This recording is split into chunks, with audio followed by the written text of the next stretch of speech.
Okay. All right, so let's talk about this a little bit. Leafs, halfway through the season, 41 games into the season, and they are in a playoff spot. Don't believe me? You didn't check the standings and you don't believe me. Wow. Let me show you like I did in the last video. Bang! Top 3, Montreal, Boston, Toronto. It's not very clear, but there it is anyways. There you go. Look at that. The Leafs, halfway through the year, are just having a good time. The Leafs are 20-13-8 on the season. They have won 2 games in a row and are 8-1-1 in their last 10. They have been absolutely lights out. The one loss was the loss to Washington, where they blew the late lead and lost in overtime to Ovechkin. Okay, and the one regulation loss was Montreal's loss. Other than that, the Leafs have won every single game, no matter if they've blown leads or not. They have won the game. And they beat the Ottawa Senators 4-2 in Curtis McElhinney's Toronto Maple Leafs debut, and he played a very good game. You know what?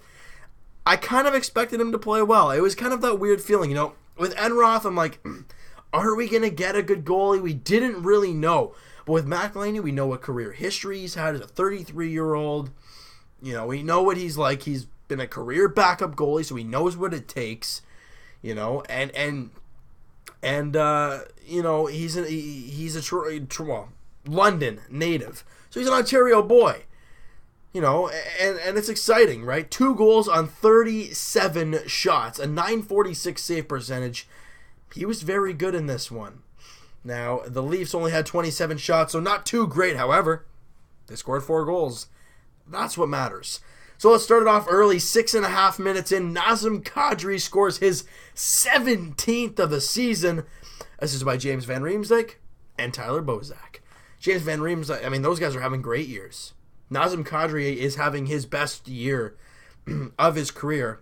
That goal gave him his 27th point on the season. He's almost at 30 points halfway through the year, where he was at, like 40 points? I don't know what he had last year. Maybe his late 30s, early 40 points a year ago. And he's doing fantastic right now, you know. And second period rolls along, so 1:07 in, Tyler Bozak scores his 10th. Of course, Mitch Marner with the assist on that goal. Tyler Bozak, guys, has been having a fantastic year. 28 points for him so far. He's been doing fantastic. I mean, he's always been good. But of course, the Leafs have to find a way, you know, not only to get a 2-goal lead and give up some goals, to give it up to somebody who previously played on your team. Excuse me. And Dion Phaneuf scores his 6th goal of the season off Jake Gardner's butt. Of course, it had to be Dion, right? I mean, it's just the way it is. And then Kyle Turris scores. And we got a 2-2 hockey game. Another 2-goal lead. Gone. That's never good. Third period, though, just 2.5 minutes in. So the Leafs blew the 2-goal lead. However, 2.5 minutes in, Nazem Kadri again, his 18th of the season, assisted by William Nylander and Matt Hunwick with his 10th assist on the year. Nylander having, obviously, a ridiculous amount of assists this year. And as we said earlier, that goal, that second goal, gave Kadri his 18th of the year and 28 points midway through the year. That's over 50 points for the season if you kind of like double that over. That's solid for me. I'm totally fine with that from Nazem Kadri. And probably one of the hottest Leafs, if not the hottest Leaf, Connor Brown scores his 11th goal of the season. I mean, the guy's got what? He had 20 points now, right? Yeah, he's at 20 points now. And of course, Austin Matthews had to find a way to get a point in there somewhere. He grabs an assist on that goal. That gives him 37 points, 21 goals, 16 assists. Oh, he's looking good. Oh, he's looking good. I don't really know what else to talk about. Curtis McElhinney had a fantastic debut as a Maple Leaf. You know, the offense puts up 4 goals. the defense does enough, and the Leafs beat the Senators and are in third place in the division.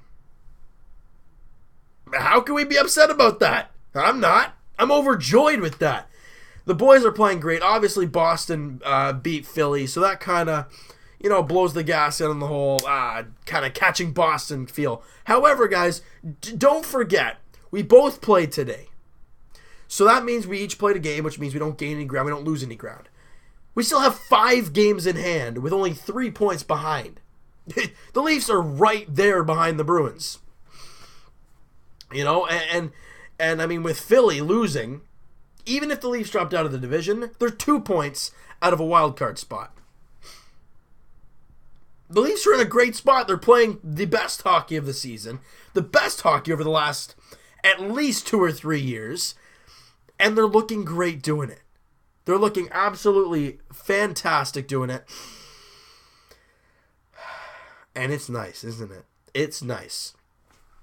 You know what? Not much else to talk about that.